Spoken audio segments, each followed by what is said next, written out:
আয়ুষের মৃত্যুর ঝুঁকি আশঙ্কা করা মাত্রই এবার রূপসায়ক গ্রামে ইন্দ্রাণী গাঙ্গুলিকে নিয়ে চক্রান্ত করার জন্য ছুটে গেল দেবলীনা। হ্যাঁ বন্ধুরা, ভিডিওটা লাইক দিয়ে দেখতে থাকুন। যে মুহূর্তে কিনা আয়ুষে এর ছবির উপরে ইন্দ্রাণী গাঙ্গুলি বাড়িতে বসে হাত বুলাতে থাকে এবং সেই সময় যখন কিনা আয়ুষে এর সেই ফ্রেমের ছবিটা যখন কিনা ভেঙে চুর হয়ে যায়, ঠিক সেই মুহূর্তে ইন্দ্রাণী গাঙ্গুলি হঠাৎ করেই কেঁপে উঠে এবং বলতে থাকে যে রাজ, আমার কেন জানি না মনে হচ্ছে যে আয়ুষ এবং নিশান ওরা দু ভাই মিলে নির্ঘাত আমাকে বোকা বানানোর চেষ্টা করছে, আমাকে মিথ্যে কথা বলেছে ওরা এবং আমার কোনো মতে মন সায় দিচ্ছে না। আমাকে যে করে হোক না কেন ওদের সম্পর্কে একবার খবর নিতেই হবে। ঠিক সেই মুহূর্তে দেবলীনা যখন বলতে থাকে যে এটাই একটা সুযোগ, এই সুযোগে একবার যদি আন্টিকে নিয়ে আমি সেই রূপসায়ক গ্রামে ঈশান এবং আয়ুষের সেই গোপন রহস্য ফাঁস করে দিতে পারি, তাহলে আম ড্যাম শিওর যে আন্টি আর এক মুহূর্তেও সেই রূপসায়ক গ্রামে ঈশান এবং আয়ুষকে সেখানে থাকতে দেবে না, বরঞ্চ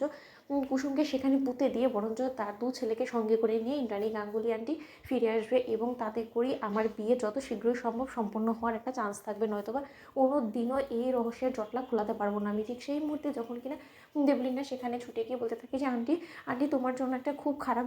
নিউজ আছে, জানো তো আমার এক বন্ধু রূপসায়ক গ্রামে আসলে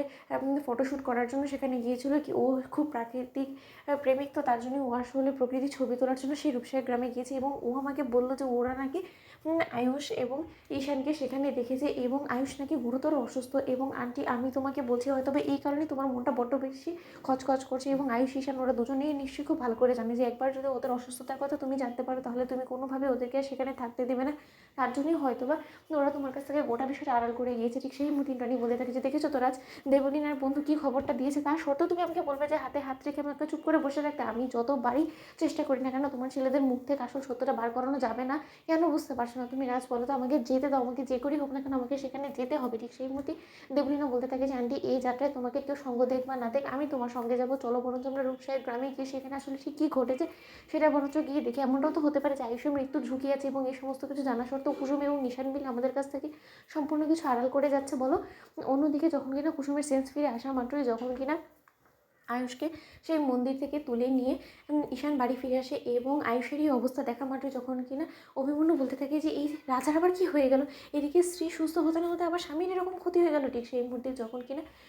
অনুশ্রী পিসিমণি বলতে থাকে যে দাদা তুমি কী সব বলছো বলো তো, স্ত্রীকে সুস্থ সবল করে তোলার জন্য তো ও রীতিমতো অগ্নিযোগ করেছে এবং এই সমস্ত কিছু করতে গিয়ে তো ও এতটাই হাঁপিয়ে গিয়েছে, রীতিমতো ও সূর্যের সামনে বসে নিজের গা শরীরে পুড়ে গিয়েছে, অথচ তার সত্ত্বেও এক বিন্দু ও যোগ থামায়নি এবং এর জন্য তো আজকে গৌরী আমাদের সকলের মাঝে ফিরে এসেছে সুস্থ সবলভাবে। ঠিক সেই মুহূর্তে কুসুম কান্নায় ভেঙে পড়ে এবং কুসুম বলতে থাকে যে না ছোটো সাহেবের কিচ্ছু হতে পারে না, আমার জন্য এত বড় একটা ঝুঁকি আপনি কেন মন নিলেন বলুন তো ছোটো সাহেব। তো বন্ধুরা লাইক শেয়ার করে সাবস্ক্রাইব করুন।